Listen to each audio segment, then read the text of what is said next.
salaamaaleykum mbokk yi ñu ngi leen di nuyu di leen ñaanal aussi di leen laaj aussi ngeen sandi ñu ay ñaan tey la ñuy ñëw ci suñu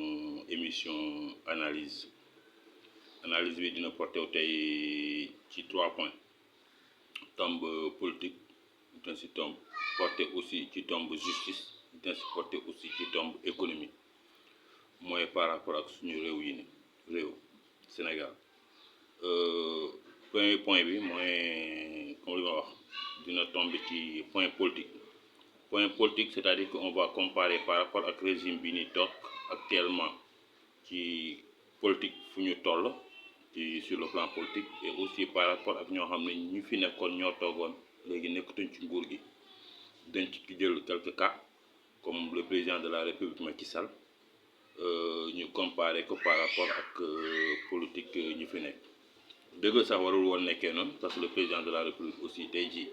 il n'est plus ici donc waroon na mun a am ay succession yoo xamante ni mun nañu waxtaanee ak ñoom dañ ci waxtaan ci loolu parce que tey jii boo xoolee politique u Sénégal régime ñi xeex nañu régime bi fi nekkoon surtout Macky Sall amul luñ ko waxul amul luñ ko deful mais heureusement moom tey na boppam am na kaddu yoo xam ne yoo xamante ni yu ñaaw yoo xamante ni nit sax waroon na ko rus di ko jëmali ci moom en tant que président de la République ñi fi nekkoon mais amul loo xamante ni duñ ko dul woon wax surtout rawatina seen njiit Ousmane Sonko amul woon kaddu boo xamante ni fu mu gën a ñagasee lu mu rusee woon wax ko ki fi nekkoon dem na ba tey ji moom moo toog kaddu bu nekk mu ngi koy dégg te moom tamit aussi mu ngi def le tout pour que gars yi ku ko wax ci moom lu ñaaw ñu tëj ko te ay xalam yi xaleam yi ñu ngi continuer di ko def malheureusement lu mu leboon bor bu bon la moo taxoon bor bi delluwaat ci moom terewul toog nañ mais ba léegi ñu ngi am panique ñu ngi jaaxle bi yëpp lu leen waral mooy leen c'est-à-dire ki fi nekkoon ki fi toogoon dem moom la ñuy topp ci bëgg-bëggam ci yoonam Macky Sall dëgg la nekkoon na fi def na lu mu war pare na dem na am na yeneen xalaat yu mu am na yeneen ambition yu mu am moom léegi ci yoon boobu la jublu mais terewul ñu fi nekk au lieu que ñu jéem a concentré wu ci seen liggéey ci seen bopp ci lu ñu war a def loo xamante ni Sénégal yi dañ ko mën a waxtaane mais Macky Sall ba léegi lañ topp xam ngeen ne démb presque Macky Sall da doon publier benn livre bu mu tuddee woon Afrique ci xool moom bu mu nekkee woon bu mu toogoon nekkoon au pouvoir Sénégal defoon na benn livre boo xamante ni tamit aussi daf ko tuddee woon Sénégal ci xool bii nii aussi la doon publier daf ko tuddee Afrique ci xool ce qui veut dire que tey jii Macky Sall nu mu bëggee woon Sénégal ba léegi noonu la tollee nu mu bëggee Afrique ba tamit aussi ci yoon bu mu jublu aussi toujours Afrique lay xalaat nan la Afrique di sokkeeku nan la Afrique di développé wu tey sax moment bi may waxtaan ak yéen tey jii war na toog am na beneen conférence boo xam ne ci loolu la war a animer mooy Afrique lu mu soxla ci yeneen réew yi loolu lay def tey jii conférence ci loolu lay waxtaane loo xam ne lu mun a sukkandiku Afrique te surtout moment bi ni lan la réew Afrique yi ni soxla ci adduna bi te loolu dina si jàppale ci réew yi lu tax parce que chef d'état africain yëpp am nañ ci moom confiance te tamit aussi bu demee ba def conférence bu mel noonu bu wax Afrique nekkaat baat ci Afrique donc ñooñu bu ñu demee ci yeneen réew yi pour bugg am ndimbal déjà moom xal na leen yoon wax na leen Afrique lu mu bëgg te tamit bu ñu demee ci yeneen réew yi ñu wax leen bëbët boobu mooy seen bëgg-bëgg te tamit na la monde international jàppale incha allahu rabbi yaakaar naa dina am loolu nag moo tax image yooyu noonu fës ci réseaux sociaux yi ci agenda Macky ci Macky activité am instant yi yu muy def mooy publication livre bi ni ak interview bu mu amoon ci benn chaîne As5 24 yooyu tamit aussi wax na fa ay kaddu yu rafet aussi am na benn woy sax bu mu fa woy noonu dem na ba woy bi sax ci boppam dafa am sens tax na que régime bi fi nekk ni ñuy doon génne ci réseaux sociaux yi di wax Madiambal Diagne dafa waroon dem France dañ ko convoqué dañ ko war a kii Madiambal kenn xamul fu mu nekk dem na est-ce que dem na France wala non demul France mu ngi fii ci Dakar ci banlieue dafa lakkatu dafa daw jàpp nañu jabaram jàpp nañu doomam et cetera ñu ngi bëgg a développer loolu noonu ci réseaux sociaux yi pour que nit ñi mun a concentrer wu ci affaire de Madiambal ba fàtte activité Macky mais terewul gañewuñu dëgg la sax ñëwaat ci débat boobu noonu ci suñu point beneen buy ñëw mais c'est actuellement rek pour que Sénégalais yi mun a xam ne que terewul ñi fi nekkoon Pastef am nañu nguur toog nañ mais ba pare ñu ngi jaaxle ba dafa mel ni ñoom amatuñu benn kulul Macky Sall seen xel yëpp ci moom dafa mel ni daf leen jaaxal daf leen te alors que Macky nekk ko fii yorul réew yorul dara mais ñoom instant yi nii dañoo jaaxle boo xamante ni ba lépp luñ bëgg def même bu génnee ci réseaux sociaux ñoom dañ créer benn affaire boo xamante ni bëgg naxasal nit ñi pour que nit ñi bañ a xool Macky Sall yooyu yëpp nag ñoom ñooy problème bi ñoom de lu ñu war a def mooy concentrer ci seen bopp xam fu ñu jëm teg suñu tànk xam seen programme mais instant yi nii dañoo jaxasoo carrément bu dee dañ leen di pare yéen amoo leen benn activité lu dul lu nit ñi di wax noonu dina topp nit ki ba si bàmmeelam ñoom instant yi nii dafa mel ni loolu mooy seen programme Macky Sall dafa mel ni ñoom côté nooneel la nekkul woon xëccante nguur bu doon xëccante nguur tey ji am nañ ko donc waroon nañ vraiment mun a concentrer ci seen nguur gi jéem a defal lu ñu war a def loolu mooy suñu premier point d'analyse politique lu ñu waroon comparer maintenant bu ñu duggee ci suñu deuxième point day laal un peu justice xaw na yaat tuuti luñ ci war a wax mais dañoo bëgg concentrer ci cas Madiambal Diagne mais avant cas Madiambal Diagne on voulait aussi donner l'information, je sais que beaucoup en ont reçu. Mansour Faye finalement mujj nañ ko libéré mujj nañ ko bàyyi yooyu yëpp aussi dañ ci branché ak yeneen cas justice yu ñu ngi bëgg a woo Amadou Ba ak ñeneen ministre des finances yu fiy jaaroon. Bon bu ñu ñëwee ci cas Mansour Faye ma njëkkee ko après ñëw ci cas Madiambal Mansour Faye finalement dès le début ñëpp waxoon nañ moom ci boppam waxoon na nee na amul dërëm bu mu yoroon nguur gi luñ ko bëgg mooy 5 moo yoroon Covid-19 ndimbal bu ñu waroon nit ñi dañ ko neewoon dafa defoon surfacturation prix yu mu jëndee woon du prix yooyu la ceeb bi di jar alors que dès le début même le ministre la dame la Assome Diom ministre du commerce joxoon na ko benn décret sax boo xamante ni moom dafa définir les prix la prix yu Mansour waxoon ak yooyu dafa méngoo même prix la amul lenn lu mu si yokk dërëm yokk ko si mais ñu dem naan ay ci distribution ci ni ak ni finalement mu jëwul fenn am na ñu naan xëy na seen enquête moo dëgërul balaa ñuy woo nit ki war nañu def enquête régime bi il faut que nit ñi waxante dëgg régime bi nekkatul régime boo xamante ni bu jiñ nit ñi lu ñu def boo xamante ni képp kuñ bugg a tëj ñu jël ko dem tëj dem nañ sax ba am ñoo xamante ni ñuy naan Mansour nu mu génnee affaire yooyu tout yooyu yëpp dañoo bëgg a xëcc ay affaire de mbokk la parce que peut-être Mansour dafa bokk ak le président Bassirou Diomaye Faye Bassirou Diomaye dem na ONU amoon na fa benn affaire bu xaw a kii gars yi naan xëy na ñu mu àndal ñoo ko buggul ñoo bugg Sonko yooyu yëpp c'est pas ça lu si leen mooy leen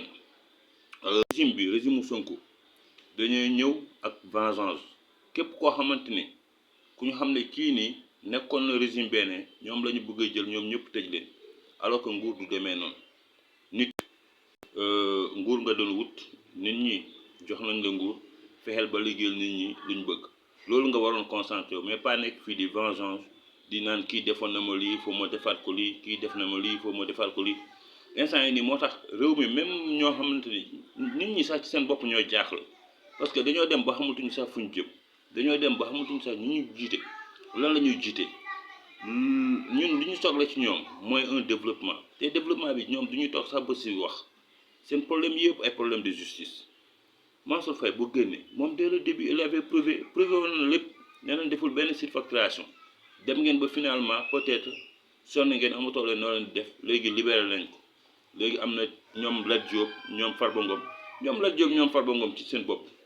xool ngeen ba sonn gisoo leen à chaque fois ngeen naan benn fait bu bees ñëw na léegi dañuy repousser mooy def mel ni da ngeen am délai boo xamante ni boobu ngeen ciblé que Lat Diop Farba Ngom ñii nii foo ñu tëdd ba mu mat temps bi ñu soog leen génne te Ousmane Sonko waxoon na lu leer nee na moom bu buggee tëj nit day tëj nit yow boo demee ba naan boo buggee tëj nit da ngay tëj nit da ngay koy wax le ministre de la justice wax ko procureur ngeen wut ay information ngeen tëj nit ki et aussi on sait que le code pénal jox na le procureur de la république bu information génne moo war na dem sur le terrain te bu demee sur le terrain on sait que automatiquement après le code pénal les agents et fonctionnaires de la justice sont automatiquement dessaisis du dossier. C'est le procureur de la République, soit mu nekk procureur de la République wala mu nekk procureur général wala mu nekk procureur spécial moom mooy jëlaat le dossier et aussi il a le pouvoir d'habiliter le dossier moom la am confiance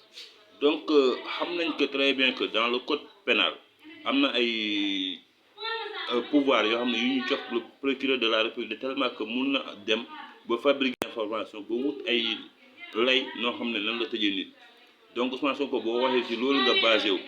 mais loolu nag warul nekk que loo xam nga lii rek donc bu ma bëggee tëj nit ki naa fexe naa def le tout que ma jaar ci ministre de la justice ma jaar ci procureur wut ay information yoo xam ne woowul des faux et tout là pour ma tëj nit ki ñun du foofu lañ la xaaree ñun fi ñu la xaaree mooy un Sénégal souverain un Sénégal prospère et un Sénégal boo xamante ni ñëpp dañ ci gis seen bopp ñun côté boobu lañ la xaare maintenant si on entre un peu ci côté Madiambal Diagne foofu laa gën a bëgg sax vraiment waxtaan parce que dafa am ay cas yoo xam ne yu mu war a soulever foofu benn bi fi ma bëgg a njëkk a génne mooy que le code pénal ñëpp xam nañ que nit bépp lu mu munti def loo xamante ni lii moom moo ko def yoon buy def boppam lay dal mais amul keneen koo xamante ni du yaayam du papam du jabaram du doomam koo xamante ni war na purger benn peine boo xamante ni moom defu ko mais keneen moo ko def nit lépp lu mu munti def lépp fu yoon dal ci kawam ci côté pénal moom moo war a ci moom la war a dal warul dal kenn ci mais dañoo gis régime bii ni ñu ngi ci benn affaire boo xamante ni amul fenn fu ñu mun a basé wu ci loi lu dul def lu leen di neex benn bi mooy lan mooy bu ñu demee gisuñu la wala convoqué dañ la convoqué ñëwoo dañuy dem jël sa benn mbokk di ko tëj déjà avec Farba Ngom on a vu ici dañoo jël ay frère am Daouda Ngom dem tëj ko ba pare di wutaat ay yeneen information nit bu defee dara loi ci moom la war a dal amoo keneen koo xam ne moom moo koy toogal foofu loi pénale waxul loolu yow yaa xam nooy wëree nit ki ba gis ko bu dee Madiambal dañ ko convoqué ñëwul ñoom ñoo war a wut pexe ba xam fan la nekk ñu dem jëli ko te ba pare man lu ma si gën a jaaxal Madiambal dañoo ne d'après les journalistes ñu joxe information dafa demoon aéroport ba embarqué nar a dem en France ñu wàcce ko ci avion yow nit ki noo koy wàccee ci avion ba pare nga ne yow dañ la ne nga bañ a génn réew mi parce que dañ lay convoqué nga sàggane ba léegi xamoo ndax ci avion bi la duggaat dem wala non dafa génne aéroport bi dem lakkatu feneen te ba pare nga ne yoon moo la ko wax yoon bu la ko waxee kay yéen am ngeen foofu police frontalier police boobu moo ko waroon conduire police boobu moo waroon jël Madiambal comme wàccee nañ ko ba pare yóbbu ko ci dig mais defoo leen loolu te xamoo leen ndax dafa continuer jël avion boobu jàll wala non dafa génnaat dem lakkatu ji feneen yéen a ngi wut ay lay rek mooy li ma waxoon. C'était pour les activités du président de la République Macky Sall bu génn ci réseaux sociaux yi ngeen bëggoon jéem a am à chaque fois benn contrepoids boo xamante ni les gens vont s'occuper ci seen affaire bañ a s'occuper ci président de la République yéen a ngi bëgg a entre moom ak yéen loolu yëpp manque de confiance manque de courage ci seen régime la. beneen bi lu ma si wax ci côté Madiambal je vais un peu expliquer ici parce que dañ ne dañ ko topp ci 21 milliards Madiambal yorul leen 21 milliards bu dee justice lañ bëgg dañ ne ñoom dañoo contacter ak benn entreprise état bi moo contacter ak benn entreprise fay ko xaalis am benn marché public yu mu waroon exécuter donc parce que on connaît le marché public boo ko gagné boo yàlla nga war ko exécuter le pouvoir am na si ñaari yëf yooyu rek laa siy wax parce que c'est un peu important parce que le contrat avec l'État toujours c'est sur une décision unilatérale dañ koy conclure avec une décision unilatérale donc décision unilatérale boo déggee loolu mooy contrat bi benn nit moo koy bind bu ko bindee ba pare yow boo d'accord ngay liggéey moom yow amatoo da ngay lire contrat bi lire lu ñu wax ci yëpp ci loi yi maintenant boo si d'accord ngeen ànd mais modification unilatérale aussi lay am buy am modification unilatérale moom mi nguur gi bu demee ba mu lu mu bëggoon nga liggéey leen ko am coppite buñ ci bëgg a def ñoom kese ñoo am aussi indiwaat ci coppite war ko proposer la ko mais ñoom ak Madiambal Diagne amuñu benn contrat Madiambal day liggéey ak ci entreprise boobu noonu bu dee entreprise boobu moo ko viréel 21 milliards Madiambal buy expliquer du ñoom lay expliquer day expliquer entreprise boobu ñoom fu ñu war a conflit bi bu amee seen diggante ak entreprise boobu la ñu atte war a am seen diggante bu atte boobu amee seen diggante ak entreprise boobu bu dee Madiambal def ci rax loolu entreprise boobu mooy woo Madiambal naan ko lii nii li fii ak fii mais yéen boo leen amee problème ak ñi ngeen amaloon contrat mais kooku ngeen war a topp mais pas koo xamante ni kii amoo leen benn contrat ak moom ngeen bëgg ko topp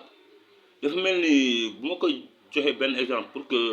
ñu jàngul droit mën a comprendre mooy man ma am ak contrat ak Amadou jël ci biir contrat boobu ci fay bi may fay Amadou jël ci dara jox ko keneen wala expliqué boobu Amadou bu doon dafa nekkoon sama maçon ma koy fay may Amadou bu liggéey man maa koy fay moo fayee Amadou ci biir xaalisam boobu mu jël ci dara jox ko manœuvre am mais lu mu jox manœuvre am ndax loolu bari na wala bariwul mais man lu ci sama yoon bu dee man am naa problème ak Amadou sama maçon bi moom laa war a woow ñu atteñ maintenant lu mu jox manœuvre am bi ndax alal boobu war na ko jox wala war a ko jox c'est pas mon problème dama xam ñaata la ñu waxaale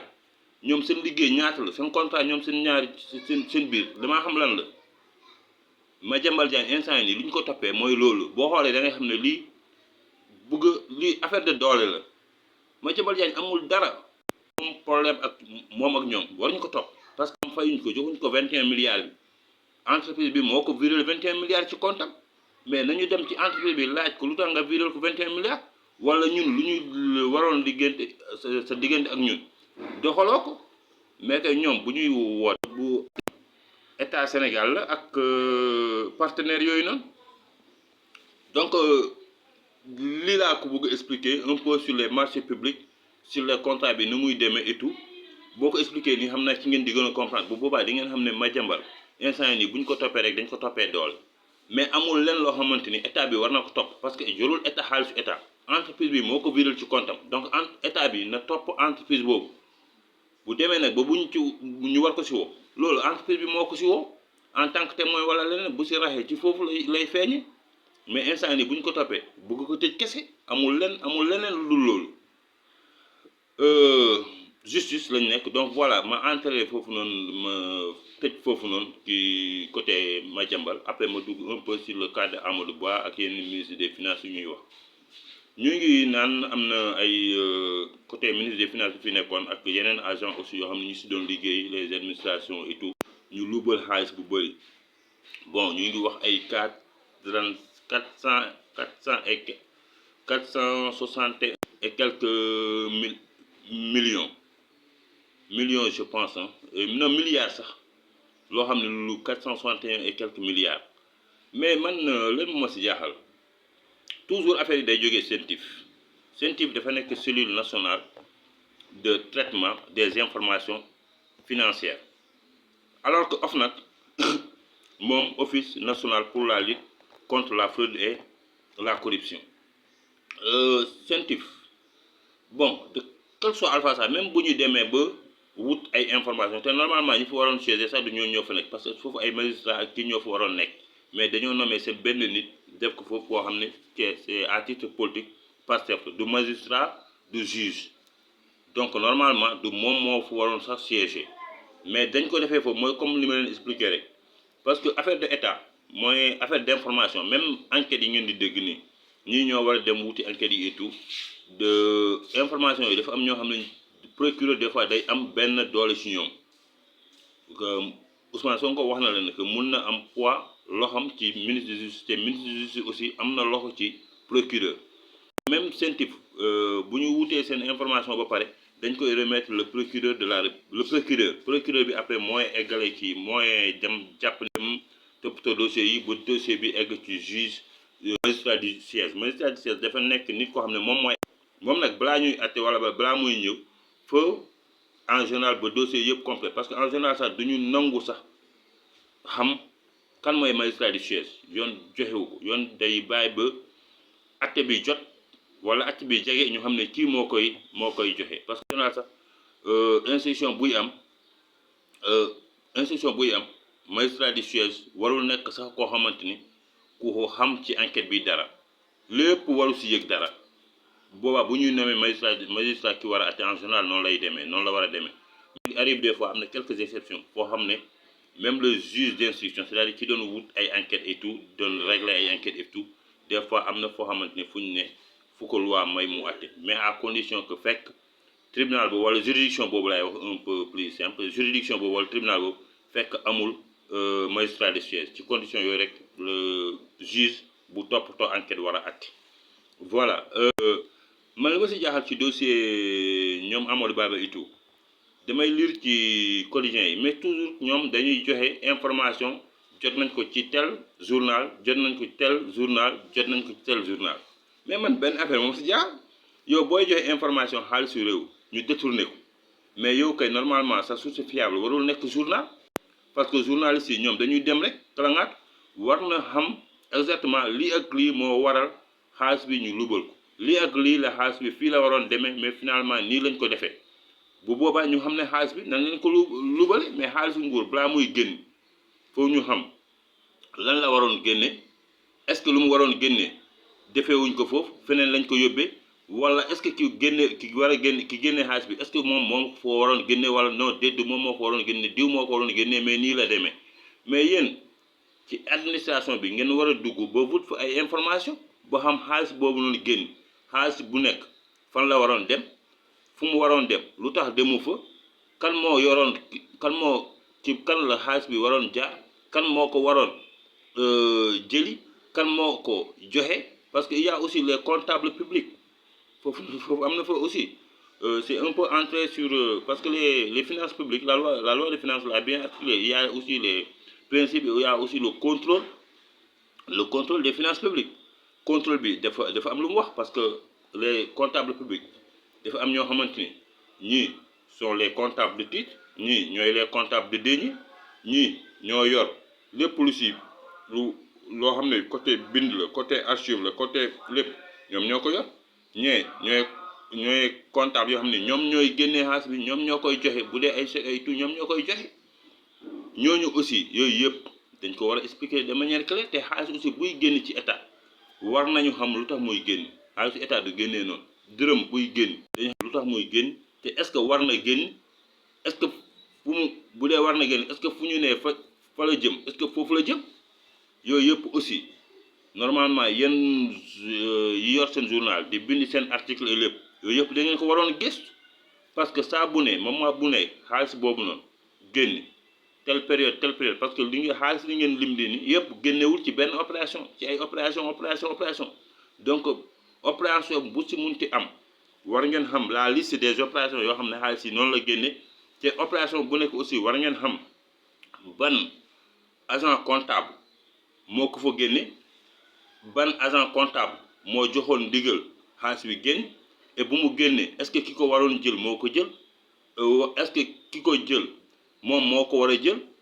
est-ce que fu mu jëm foofu la waroon jëm wala lan parce que y a le contrôle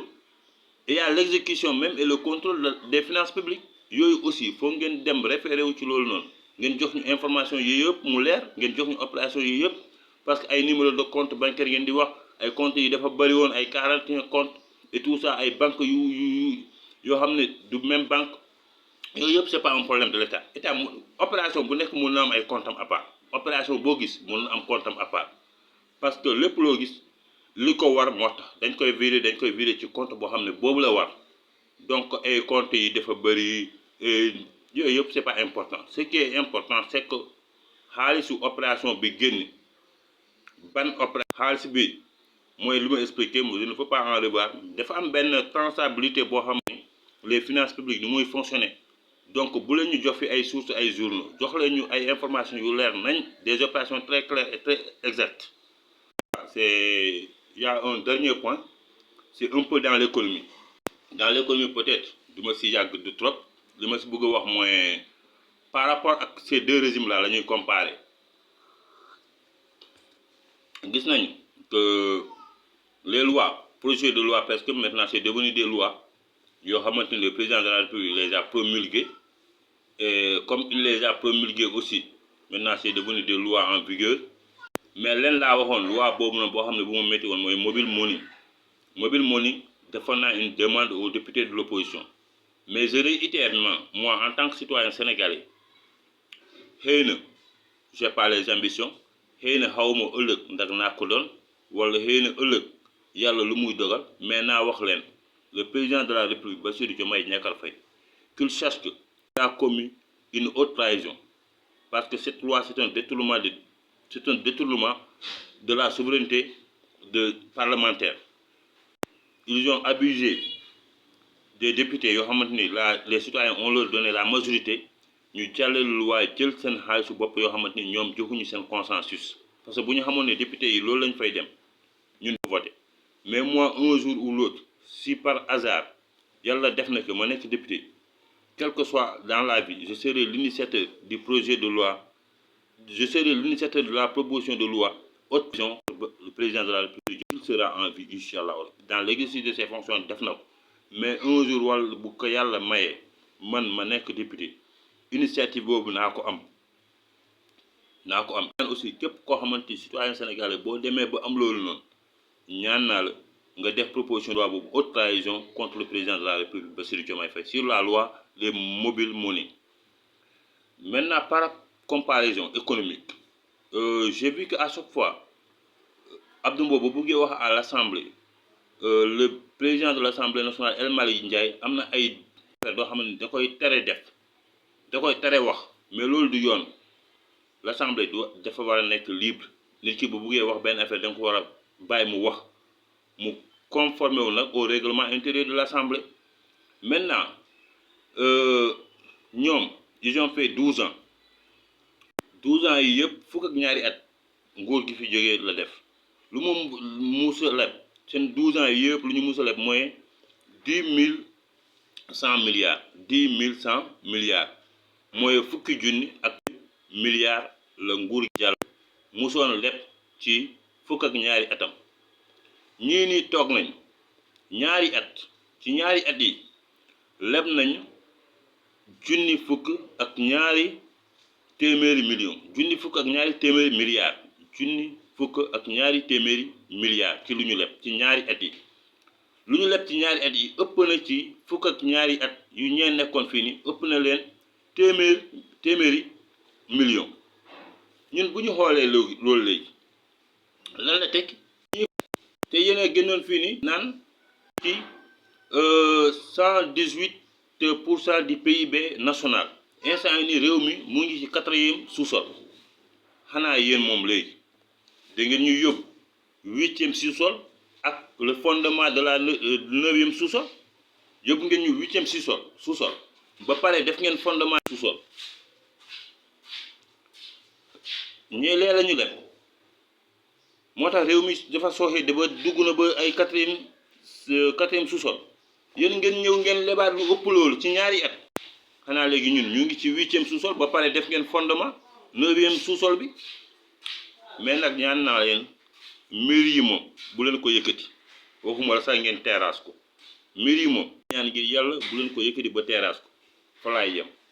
jërë ngeen jëf merci. C'était suñu émission analyse politique au Sénégal économie et justice au Sénégal émission analyse donc lay porté ci thème politique thème économique et thème justice. Voilà, on a développé les 3 thèmes les plus importants et merci, à la prochaine fois.